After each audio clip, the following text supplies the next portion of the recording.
Hi everyone. So we will be starting with our discussion of July 15, 2021.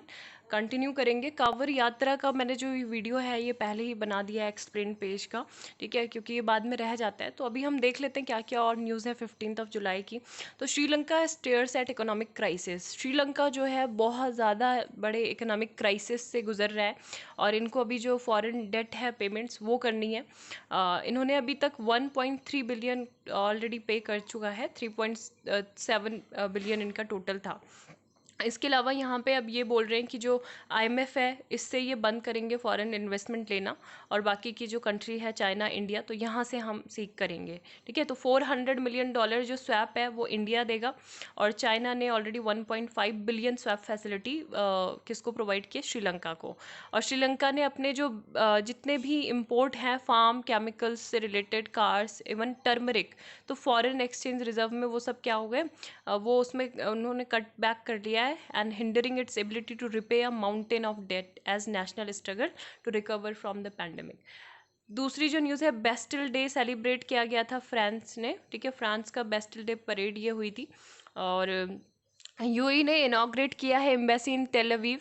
The United Arab Emirates formally open its embassies. तो Israel में embassy को open किया। अभी पिछले ही साल हमने देखा कि किस तरीके से मतलब इस साल भी काफ़ी सारे जो मिडिल ईस्ट की कंट्री थी वो रिकॉग्नाइज कर रही हैं, है ना, टेल अवीव या फिर इसराइल को।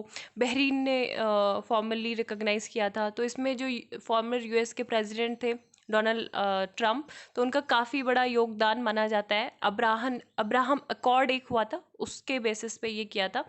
तो इमराती embassy inauguration came 2 weeks after Israel cut the ribbon on its embassy in Abu Dhabi, and Israel and the UAE formally established diplomatic relation last year after decades of clandestine ties, है ना। दोनों countries ने जो sign किया US broker normalise agreement, जिसका नाम था Abraham accord. तो यहाँ पे इनकी एम्बेसी होगी कहाँ पे, तेल अवीव में। तो ये काफ़ी इंपॉर्टेंट था। Then 9 Chinese engineers among 13 killed in Pakistan Beijing points to bomb. तो यहाँ पे चाइना को बहुत ज़्यादा एंग्री अभी चाइना हुआ है पाकिस्तान से, क्योंकि यहाँ पे चाइना के जो इंजीनियर्स हैं और जो बाकी के जो वर्कर्स हैं जो यहाँ काम करते हैं पाकिस्तान में, क्योंकि पाकिस्तान में देखो जो हाइड्रो इलेक्ट्रिक पावर्स प्रोजेक्ट्स हैं और बाकी के जो चाइना की पाकिस्तान इकोनॉमिक कॉरिडोर है सीपैक, तो यहाँ पे बहुत सारे ऑफिशियल्स काम करते हैं, तो उनकी सिक्योरिटी का भी ध्यान रखा जाता है। लेकिन यहाँ पे बॉम्ब अटैक हुआ, है ना, और बॉम्ब ब्लास्ट हुआ कहाँ पे, दासू एरिया में of offer Kohistan district of Khyber Pakhtunkhwa province. तो यहाँ पे चाइनीज़ इंजीनियर्स थे, कंस्ट्रक्शन वर्कर्स थे जो पाकिस्तान को हेल्प कर रहे थे उनके डैम बनाने में।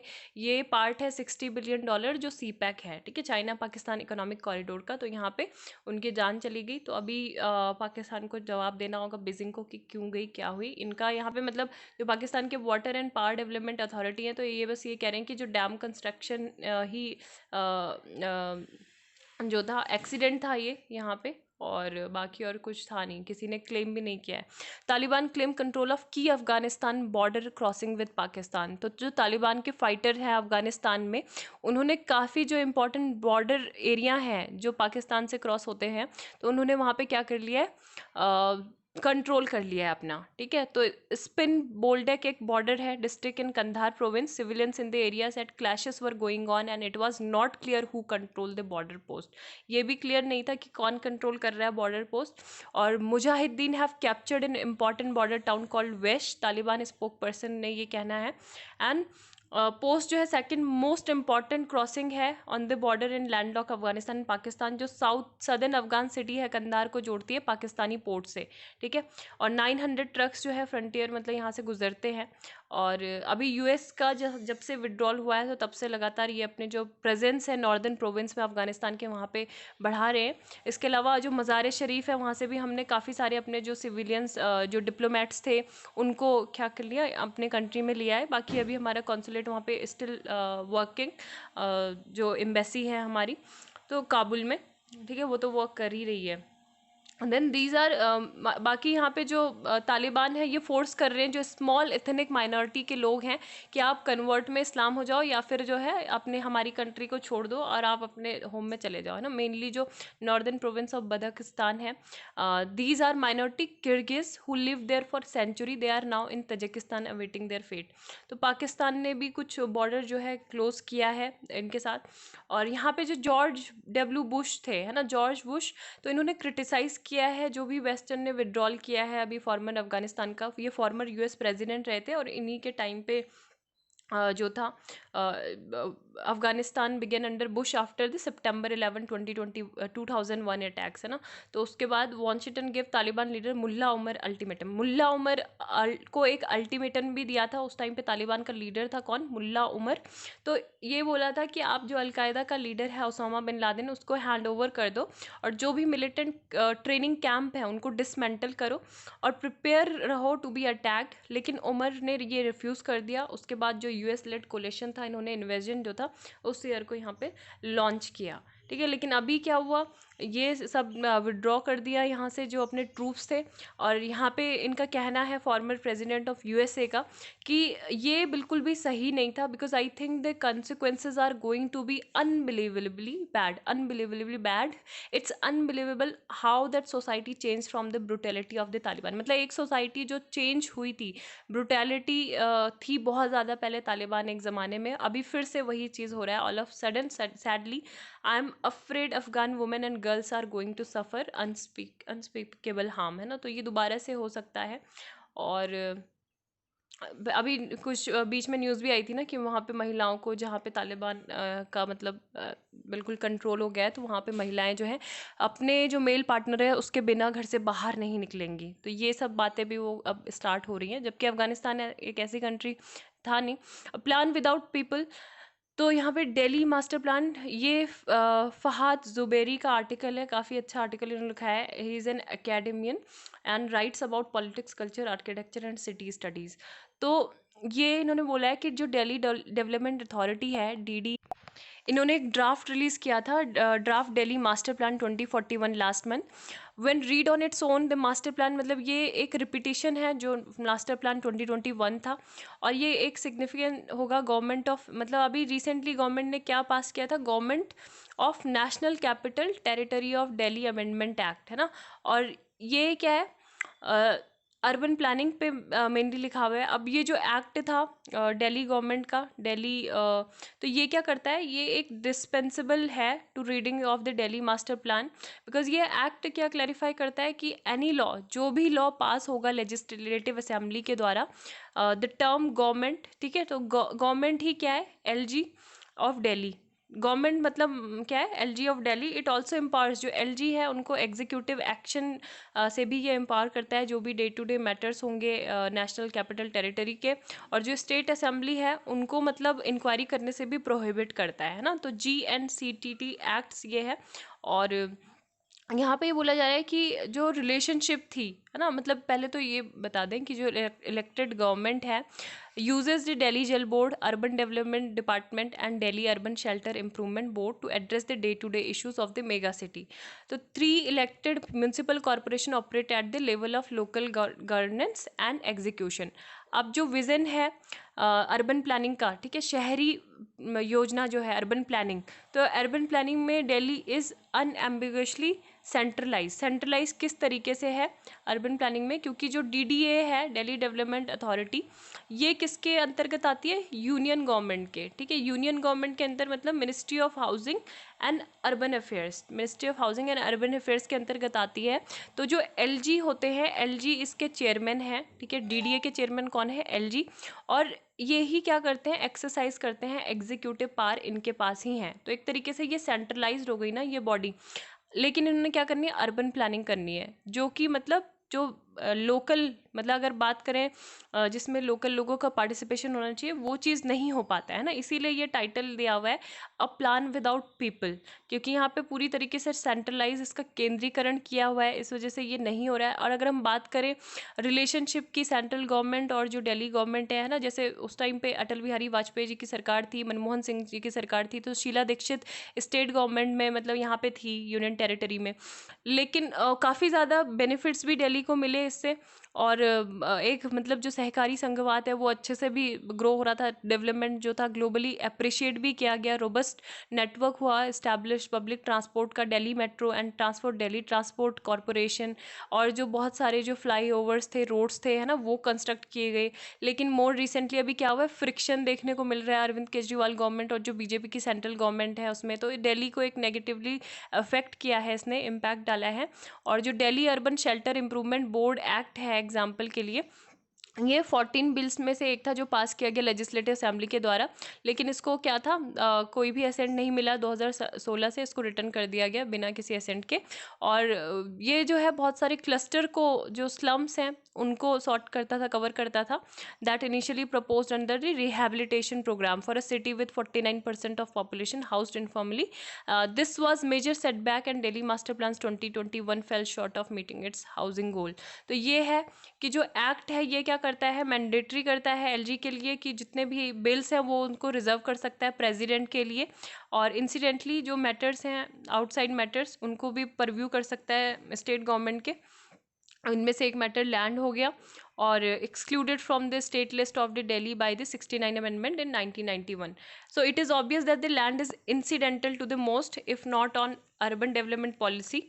और बाकी के जो यहाँ पे एक्सपर्ट के व्यूज़ हैं, तो मेन जो यहाँ पे स्कॉलर्स हैं लाइक दर्शनी महादेविया, तो इनका ये कहना है कि जो अगर टॉप डाउन अप्रोचेस अगर आप रखते हो किसी भी स्कीम में, किसी भी पॉलिसी के इम्प्लीमेंटेशन में, तो वो क्या होता है, जो वीकर सेक्शंस होते हैं और जो लोकल स्टेक होल्डर्स होते हैं वो प्लानिंग प्रोसेस से बिल्कुल साइडलाइन हो जाते हैं।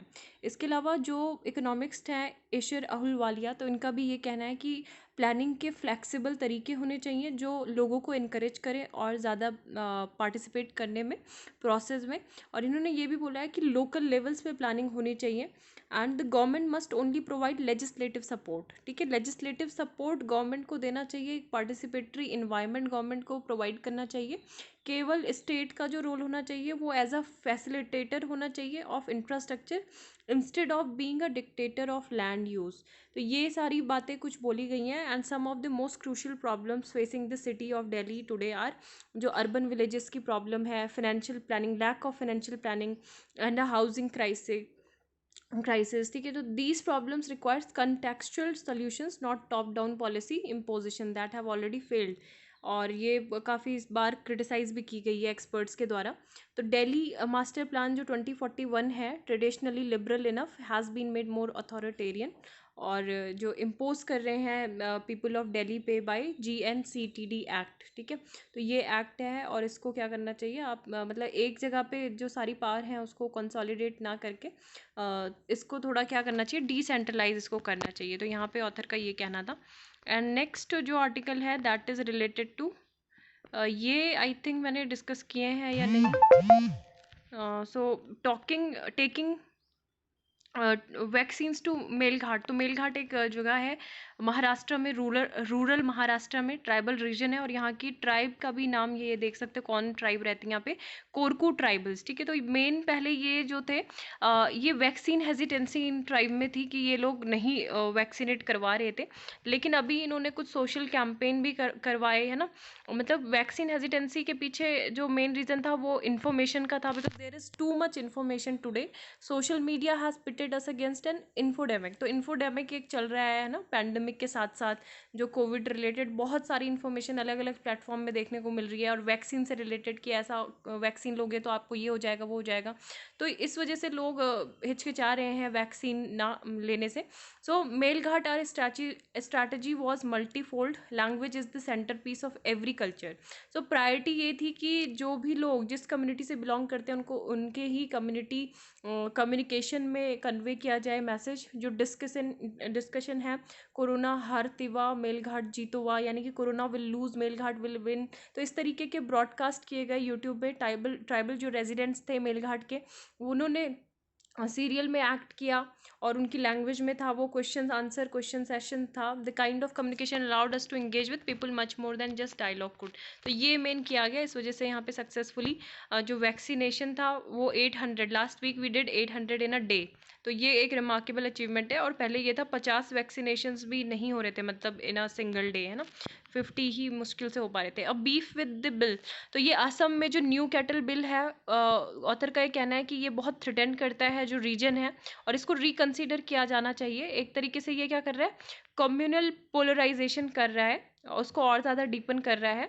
और जो डेयरी और कैटल ट्रेड है उसको भी डिस्टर्ब कर रहा है, और डाइट पैटर्न जो है उनको डिस्टर्ब कर रहा है people residing in the north east. ठीक है, तो प्रपोज लॉ जो होगा इससे भी ज़्यादा मतलब एक न्यू एंगल को, रिलीजियस एंगल को यहाँ पे ऐड कर देता है। 1950 के एक्ट से, 1950 का जो एक्ट था वो रेगुलेट करता था slaughter and trade of cattle in Assam and injects a religious angle by marketing communal geography in the operationalisation of the law. तो ये सब है। और ये बोला जा रहा है कि जो चीफ मिनिस्टर है Himanta Biswa Sarma, who seems eager to become the new poster boy of Hindutva, has justified the blanket ban on slaughter of all cows and heifers. तो 1950 का जो लॉ है उसमें एग्जम्प्ट किया गया था एज नॉन वर्किंग एनिमल्स को। और अभी जो बिल के प्रोविज़न है वो ये सीख करते हैं कि जो स्लॉटर है उसको मतलब क्रिमिनलाइजेशन उसका करना है। और अगर 5 किलोमीटर के रेडियस में कोई हिंदू टेम्पल है या फिर 17 कोई विजुअलाइज हैबिटेशंस हैं, तो वहाँ पे क्या है, वहाँ पे जो सेल ऑफ मीट है वो नहीं कर सकते। ठीक है, 5 किलोमीटर रेडियस में। तो ये एक स्टीरियोटाइप है अमंग रिलीजियस कम्युनिटीज़। और कम्युनिटीज़ में क्योंकि हमेशा ये होना चाहिए कि चाहे कोई भी, अगर आपके नेबर में कोई डिफरेंट आपके रिलीजन या फिर कास्ट और रेस का है, तो भी आपको मिल के मतलब साथ रहना है और without offending the sensibility of their neighbour, है ना, और inviting intrusion of the state. लेकिन ये एक तरीके से यहाँ पे फ्रीडम नहीं दे रहा है इस चीज़ की। एंड असम को बोला जाता है, असम गेटवे है नॉर्थ ईस्ट रीजन का, क्योंकि नॉर्थ ईस्ट रीजन मतलब मेघालय, नागालैंड, मणिपुर, मिजोरम, अरुणाचल प्रदेश। तो यहाँ पे अगर कोई भी सप्लाई डिसरप्शन अगर होता है, तो अगर ये कैटल ट्रेड और इन सारी बीफ कंज्यूमिंग जो कम्युनिटीज़ हैं, है ना, तो लार्ज, बिल्कुल because home to large beef consuming communities है नॉर्थ ईस्ट। तो यहाँ पे डिसरप्शन अगर असम में होता है तो ये सारा नॉर्थ ईस्टर्न रीजन में पड़ेगा। तो इसलिए इसको रिकंसीडर करना ज़रूरी है। यशपाल शर्मा की he passed away, he was a cricketer, renowned cricketer. Prevent this search, तो ये state must be alert to potential super spreader.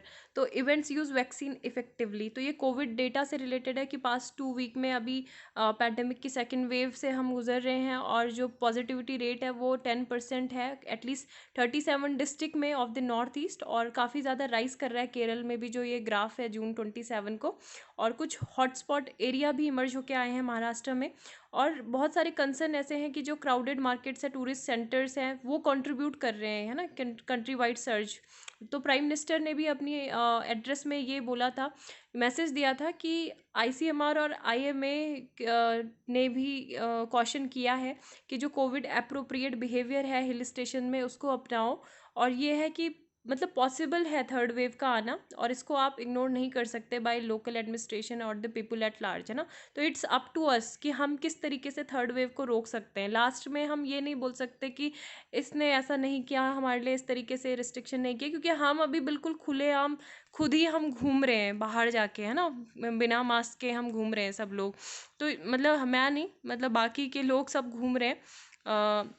मतलब जहाँ पे आपको भीड़ भाड़ वाले जो एरियाज़ है वहाँ पे तो आप मास्क पहनो, है ना। जहाँ पे आप कोई भी हिल स्टेशन में अगर आप जा रहे हो, वहाँ पे अगर एंटर कर रहे हो, तो आप फॉल्स डॉक्यूमेंट आरटीपीसीआर की रिपोर्ट क्यों दिखा रहे हो। आपको खाली में फ्रॉजरी के आप पे केस लगेगा, आप अरेस्ट हो जाओगे। भी बहुत सारे लोग अरेस्ट भी हुए हैं इस वजह से, आरटीपीसीआर की फर्जी रिपोर्ट दिखा के, है ना। तो ये सब, जबकि उसमें थोड़ा सा ही टाइम लगता है, इट विल टेक मतलब तो रिपोर्ट आने में, जो ऑथेंटिक रिपोर्ट है, कम टाइम लगता है। तो आप उसको ठीक तरीके से काम करो और ऐसे चीज़ों में ना फंसो। तो यही है कि सर मतलब यहाँ पे स्टेट गवर्नमेंट को ये करना चाहिए था, जो माइक्रो कंटेनमेंट स्ट्रैटेजी है उन पे अडर करना चाहिए था, लेकिन अनफॉर्चुनेटली उन्होंने लॉकडाउन भी इम्पोज किया, सिमिलर इमरजेंसी मेजर्स लिए थे, एंड जो सुपर स्प्रेडिंग इवेंट्स थे जैसे उस टाइम पे, तो वो भी, उसको भी मतलब बंद करना चाहिए था। जैसे अभी कांवड़ यात्रा स्टेट उत्तराखंड में बैन है ना, अभी नहीं होगी। तो अमंग द फ्यू नोट वर्दी स्टेप्स इज द रिस्पेक्ट, जैसे दिल्ली गवर्नमेंट है तो उन्होंने मार्केट्स जो थे जहाँ पे लोग फिजिकल डिस्टेंसिंग नॉर्म को ऑब्जर्व नहीं कर रहे थे, तो वहाँ पे वो क्या कर रहे थे, मार्केट शट डाउन कर दे रहे हैं Delhi government. And Uttarakhand government has also done well. ठीक है, थैंक यू।